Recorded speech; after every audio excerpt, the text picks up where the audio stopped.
Capital Steps by Jennifer Renner. Fade in, montage. Joseph Granitino, mid-50s, white, sleeves rolled up, tie flapping in the breeze, greets people in a suburban park on a sunny fall day.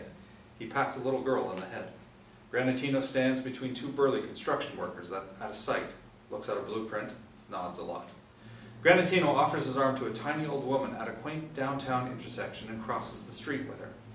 Granitino flies a kite in the park with some Boy Scouts. Over this, Senator Joseph Granitino, a family man, a good neighbor, a man of values, a community hero. The Pittsburgh press called him everything we could ever possibly want out of anyone. The Harrisburg Daily Read proclaimed, "Not since Daniel Boone has Pennsylvania been so proud of one of her citizens." Granitino stands on a hill, the American flag waving in the background. When you vote to re-elect Granitino, you vote to re-elect America. The image of Granitino in front of the flag freezes. Interior, 5th grade classroom, day. We pull back from the frozen image of Joe Granitino on a small TV screen to reveal a bright classroom filled with 30 10-year-olds. Mrs. Pennynackle, 40s, adjusts her colorful glasses and smiles. Does anyone recognize the senator now that we've seen his commercial? Several students shoot their hands up and start shouting out responses. I've seen all 5 of his commercials. Me too, so have I. He calls my house all the time, but my parents always hang up on him. Well, I have a wonderful surprise for you. Senator Granitino will be stopping by Woodsby Elementary to make a speech this Friday. General oohs and ahs break out from the classroom. Russell, hair neatly slicked back, top button on his collar, shirt buttoned, raises a hand. Will we be able to ask the senator questions, Mrs. Pennynackle? Maybe, Russell. We'll have to wait and see. All right, everybody, let's pull out those review sheets for the astronomy quiz and figure out if Pluto is a planet today. Russell pokes Ben, seated next to him, who groggily lifts his head up and squints at Russell. What? A senator? Here? This is a perfect opportunity. For what? Are you kidding? I have so many good ideas for the senator. And as class president, I'm sure he'll want to talk to me. I'm sure. Are you coming over today? We can work on our dioramas. Or what? The Revolutionary War dioramas. Ben groans and puts his head back down. Interior, Russell's kitchen, day. In a roomy and sunlit kitchen, Russell's grandmother, a woman in her 70s who fell out of a home and garden magazine, buzzes around, straightening up piles of papers and cleaning off counters. She bends down to pick up the dog, an old Pekingese, out of the large cage in the corner. Russell enters. Hi, sweetie. How was school? It was so great! Guess who's coming to my school on Friday? Superman? No, Grandma. Don't be silly. I don't know who. Senator Granitino! Isn't that great? Interior, Ben's kitchen, day. Ben's father, 40s, in business attire, sits at a glass-topped table in the middle of a very large and modern kitchen. He reads the paper. We hear the front door slam shut as Ben arrives home. Hello? I'm home. In the kitchen. Ben enters the kitchen. Hi, Dad. How was school? I don't know. Fine, I guess.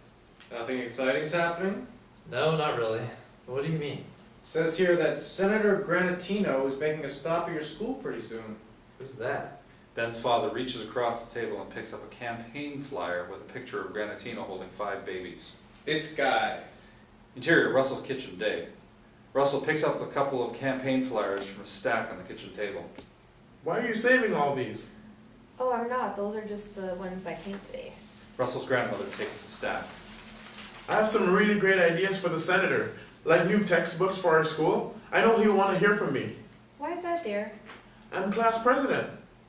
Russell's grandmother bends down and begins lining the dog cage with campaign flyers. It's a great honor just to meet a senator. Interior, Ben's kitchen, day. Ben plays on his cell phone. Ben's father clips through the paper. I don't see what the big deal is. It's not like he's the president. He has more influence on how this town is run than you might realize. Whatever. Hey, what's a diorama? Interior, crowded gymnasium, day.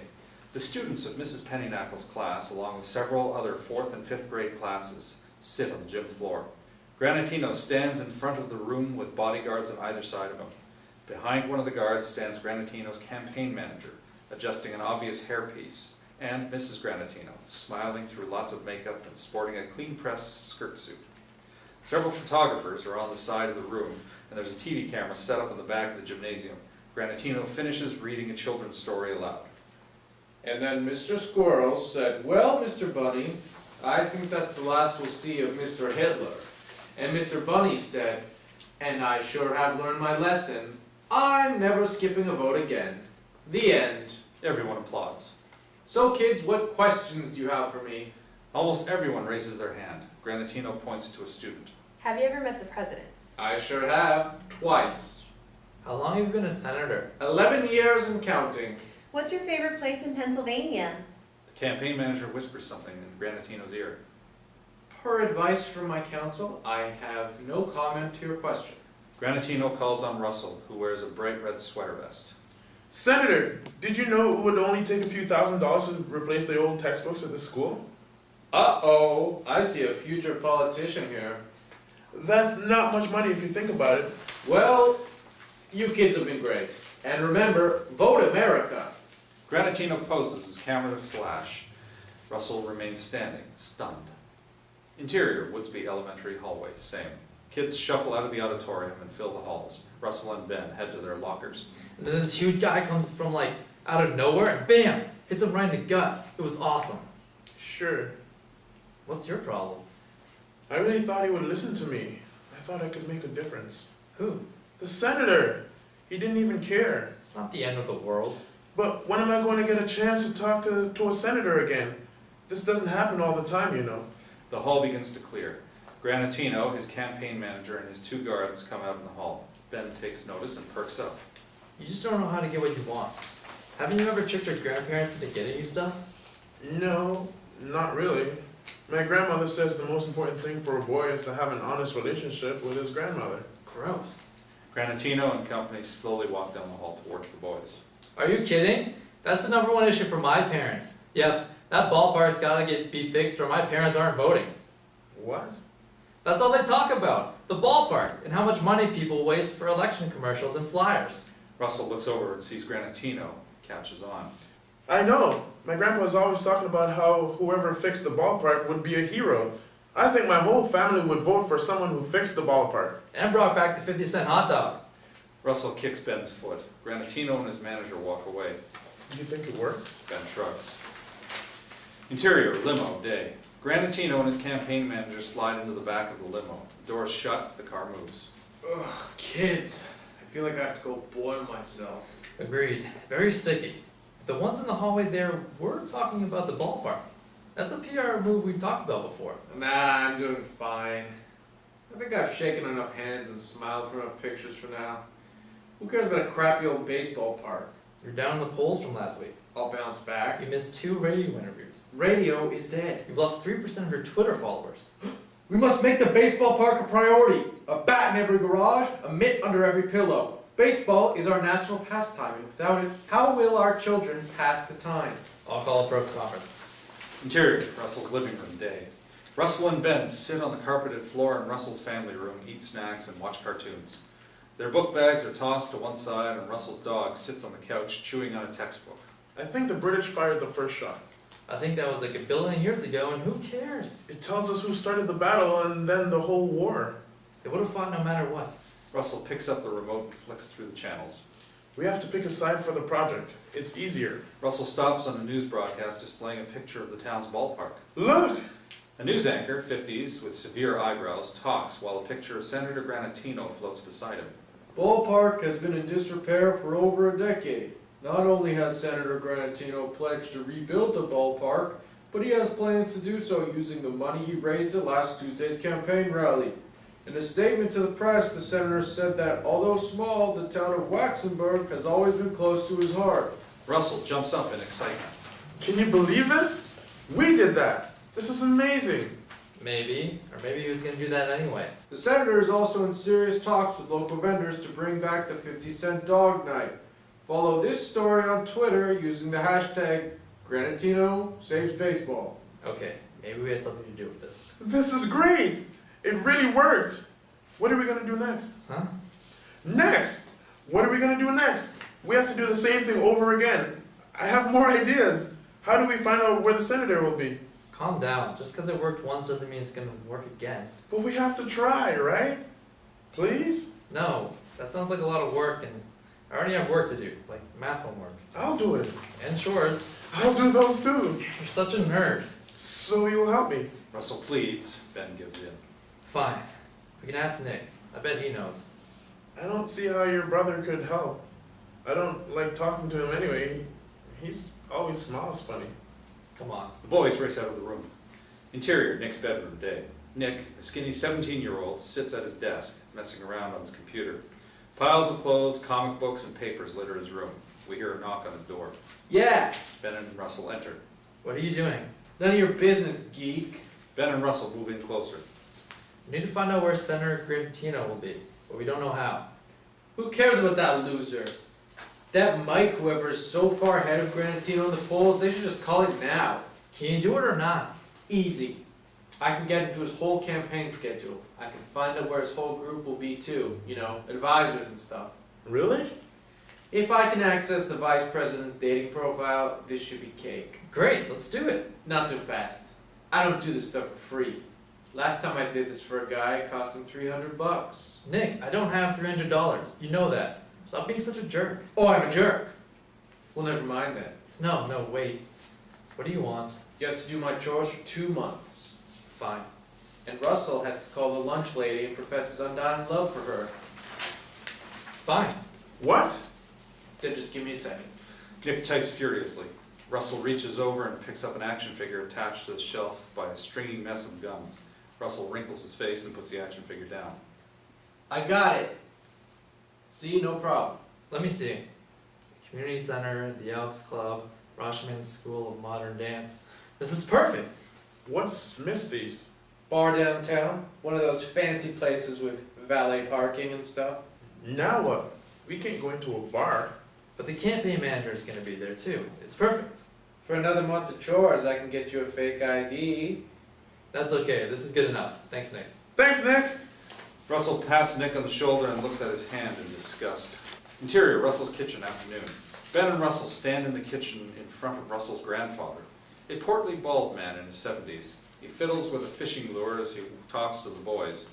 Both of the boys wear sweater vests and have their hair slicked back. They grin innocently with their hands folded behind them.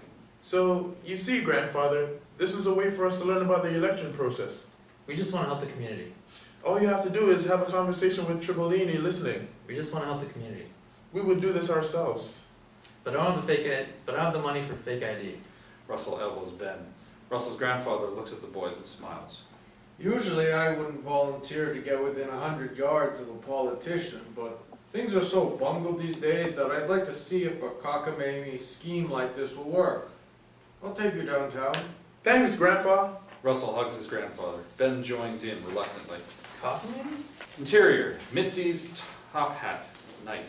Russell and Ben, accompanied by Russell's grandfather, appear in the doorway of the upscale bar. The room is dimly lit and filled with modern art and furniture. Couples in evening attire pass by the three in the doorway. Russell's grandfather grumbles to himself. Good evening, Mr. Triboloni. How do you do, Mr. Triboloni? Thanks for all the new taxes. You're not supposed to introduce yourself, Grandpa. Remember? We went over this. I know. It just seems odd to completely ignore the man. He's the campaign manager, and I'll be speaking loudly about his campaign. He'll know that this is a setup. No way. It worked for us. And you're an adult, so we'll probably listen like 4 times better. Yeah, it'll be great. This seems like kind of a long shot, Rusty. I just don't want you to get your hopes up. Yeah, Rusty. Don't get your hopes up. Shut up. I'll go sit down for a while, but if I don't see him in 20 minutes, we're going home, okay? Russell and Ben sit at a table a short distance from the bar. Russell's grandfather sits down at the bar. The bartender waits for his order. Triboloni. Big nose, hairpiece, big nose, hairpiece. Sprite, please. Russell's grandfather looks at the doorway and sees Triboloni enter and walk over to the bar. Vodka cranberry. As I was saying, it's a disgrace that the school continues to teach out of these books. My grandson actually has a textbook dated from 1948. Every year we try to get a levy passed so we can get new books, but it never works. Wouldn't it be amazing if one of those rich politicians would use just a fraction of their campaign money to pay for new books? That person would have my vote and the vote of every parent in the district. Tribaloni takes a drink from the bartender and walks away. I know what you mean. I have a niece. I have to go. Russell's grandfather walks over to the boys. Do you think it worked? Vodka cranberry. Guess who's paying for that drink? Ben and Russell look at Tribaloni at the far side of the restaurant. How bad do you want these books? It's not just what I want, it's what our school needs. Okay, don't be mad. Ben sucker punches Russell in the gut. Russell howls and falls to his knees. Several adults, including Tribaloni, notice and move in closer to see. Benjamin! I don't know what happened. He just jumped towards my fist. Do you need some help, son? I'm fine. Russell grunts his way to standing, then sits in a chair. A few people notice Tribaloni and pull out their phones to take pictures. Tribaloni seizes the opportunity. What can I get you? Maybe some ice cream? Yes, please. Ben coughs. Russell takes the hint. Or some new textbooks. Tribaloni looks as confused as Russell's grandfather laughs. Interior, Russell's kitchen, day. Russell's grandfather sits at the table sipping coffee, working on a crossword puzzle. Russell's grandmother places her cell phone on the table in front of Russell's grandfather, showing the headline, "Close on cell." Granitino pledges to replace all textbooks in the district. Back to room. Our little Rusty might be on to something. Never underestimate the power of Twitter. Russell's grandparents laugh. What's Twitter? Interior, hair salon, day. In a small, posh hair salon, Mrs. Pennynackle gets her hair done up in curlers. The stylist nods in agreement as Mrs. Pennynackle talks. So I told my husband I'm just not going to that pancake breakfast this year. I always go because it's such a great cause, cancer research, fundraising and all. But I just get so tired of the crowds. And to make it worse are all the TV crews and reporters there. You can't take one step without bumping into a photographer. Like I said, it's a wonderful cause, but I just don't want my face in the papers again. Couple chairs down, Mrs. Granitino sits up from getting her hair washed. Exterior, Waxenberg Golf Club, day. On a bright sunny day, Granitino prepares to tee off. With a guard on either side, he practices his swing a couple of times. Just as he lifts his club for the real hit, a golf cart comes into view from between two trees. Ben's father drives, and Ben's mother sits shotgun, jabbering away. They slowly head right for Granitino. And then I said, what do you mean close down the library? That's a state treasure. My mother has been going there since she was a little girl. Somebody's just gonna have to roll up their sleeves and fix that dilapidated eyesore, that's all. You can't get rid of a library. Why, the entire retirement home would protest if they tore that thing down. Golf cart passes within a foot of Granitino. I'm telling you, whoever fixed that library would be a saint to the old folks in this town, and they outnumber the youngins 3-1. After the cart has passed, Granitino just looks at his guards, goes back to his swing. Interior, Willington's campaign headquarters, night. Mike Willington, a short man in his early 40s, stands in the middle of the room filled with little cubicles and young volunteers with "Vote for Mike" t-shirts on. In the back of the room hangs a banner that reads, "Willington, change is good." Everyone stares at a TV in the corner of the room as the news program runs. More surprising news from Senator Granitino. Yesterday, he revealed plans to help rebuild the Waxenberg Historic Library, but today, he went down to the site and donated 2 shovels and 10 bags of cement. When asked to comment, the senator said somebody had to just roll up their sleeves and fix it. Granitino gained another 4 points over his opponent, Michael Willington, in the most recent polls. The TV clicks off and Willington calmly places the remote down. As he speaks, he adjusts his glasses and tie in an attempt not to explode with rage. He speaks quietly and with restraint. Okay, people, this is not the time to panic.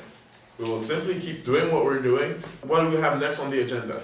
Tomorrow you have a speech at the downtown Cones and Sprinkles. The downtown? Willington coughs a couple times to regain composure. Well, I don't think that's a good use of our time, do you? I think it's time we paid a visit to Pennsylvania's favorite city. Philadelphia? Waxenberg. Waxenberg. Why don't we just do what Granitino's doing? Loudly make false promises and pose for pictures with babies. Because we have to be better than that. Our platforms are based on our experiences with real people who have... You have no new friend requests. Well, maybe we can do what Granitino's doing. Montage of campaign trails. Front pages of newspapers headline new promises from both candidates. Granitino poses with a baseball team at the broken down ballpark. Willington tests the pH balance of a pool as camera flashes go off. News anchor covers Granitino's plan for the library. Willington almost passes out after donating blood. Granitino visits a nursing home and tries not to throw up after trying a spoonful of house pudding. Interior, Russell's kitchen day. Russell sits at the kitchen table reading the newspaper to his grandmother. Look, it even says that Granitino will replace all the appliances in the school kitchen. That's nice, dear. Ben rushes into the kitchen, excited and out of breath. Russ, hello, Mrs. Ford. Hello, Ben. Can I get you something to drink? No, thank you. Russ, I overheard that two teachers talking about the ballpark. Oh, Benjamin, did you have Saturday school again? Yes, ma'am. And? And they said it was scheduled to be sold off as a private property. That can't be right. Rusty, actually, I can't say I'm surprised. Why? Senator Granitino promised to fix the park. He made a commitment. He promised a lot of things last time, too, and I voted for him, but none of the things he promised came true, and some things got worse. Like what? I was thinking about the Lysee River project. He promised more regulation to keep it clean, but only did none of those laws pass. The river got so bad they had to close it off to swimmers. I remember that. But don't you worry about any of that. You boys have worked very hard and you should be proud of yourselves. Russell's grandmother pats both boys on the head and leaves the kitchen. Oh man, I can't believe this guy. I can't believe my grandma. Why didn't she tell me about the senator before? I guess we're stuck with him now. You're giving up? You can't give up. We've got no other option. We have to do something. Like what? I don't know. You think of something. You're smarter than me. Oh yeah? Then why have you had all the good ideas so far? Fine. Then I'm tired of coming up with all the good ideas. Your turn. Well, I guess we would need people to vote for the other guy. Okay, how do we do that? We could try doing to Wellington what we did to Granitino. Takes too long. The boys ponder. How did you get voted class president? I'm your only friend. Hey, that's not true. I'm very popular. Ben looks at Russell with a blank expression. He waits for Russell to retract his statement. Bobby Riley got pink eye a week before and no one wanted him around. That's it. We just need to make Granitino look bad. Who do we know with pink eye? No, like, look bad in politics. Oh, make sure people know he's lying. Yes! But wait, we should check out this Wellington guy before we push people to vote for him. Otherwise, we'll end up right back here. Okay, but could it be any worse than Granitino? Interior, Waxenberg Town Hall day. The tiny town hall of Waxenberg is packed to the bursting point. On the small stage, Granitino stands behind a podium on one side and Willington stands at his podium a few feet away. Once again, 2 guards flank Granitino and photographers and TV crews line the sides of the room. Scattered throughout the group are Mrs. Pennynackle, Nick, Ben's father and mother, Russell's grandmother and grandfather, and Ben and Russell. Granitino finishes his speech. When I had to decide whether to protect the American people or give in to lobbyist interests, I fought for you. So you see, my fellow citizens, if you don't vote for America, the terrorists win. I'll now take questions. A young runner with a microphone walks through the audience. A female audience member signals the runner, gets the microphone. Where do you stand on a woman's right to choose? That is a very interesting point, and I understand where you're coming from. Next question. The runner hands Russell's grandmother the microphone as she stands. Senator, I was just wondering what your thoughts are on the failure of the Lysee River project. The crowd murmurs. You're gonna have to refresh my memory, dear. What project? Russell's grandfather stands up next to his wife. You promised to clean up the Lysee with new regulations, but instead you gave in to the local chemical plant. The river has been closed off to swimmers and fishermen for over a year. Compromises had to be made on both sides. In the end, the important thing is there are still fish in the world. I would just like to take a moment to say that I have always been pro-fish and anti-pollution. Ben and Russell exchange happy, hopeful looks. The runner hands the microphone to a 20-something hipster audience member. If you're so pro-fish, then why did you vote to raise taxes for small businesses so much that I had to close my scuba business? You had a scuba business in Pennsylvania? Answer the question! If you look at his record, he's voted for similar bills to raise taxes for small businesses 8 times. Hey, now, those are just numbers. Numbers count if you count them, and I can count. Well, I can read, and your plan of action reads like fiction. Granitino and Wellington resort to mudslinging as many members of the audience vie for the attention of the runner. Disheartened, Ben and Russell slip out the back. Exterior, suburban street, sunset, same. Ben and Russell walk down the street as the sun sets in front of them. Signs, window banners, and bumper stickers for Granitino and Willington cover every available space on both sides of the street. I guess it wouldn't have made a difference anyway. Maybe not for them, but Channel 8 talked about how bad we need new textbooks, and Mrs. Pennynackle says donations have been coming in. Maybe we still did something good anyway. New textbooks, hooray. We could focus on the ballpark next, skip the middleman, start fundraising ourselves. Ben abruptly stops walking. Russell stops.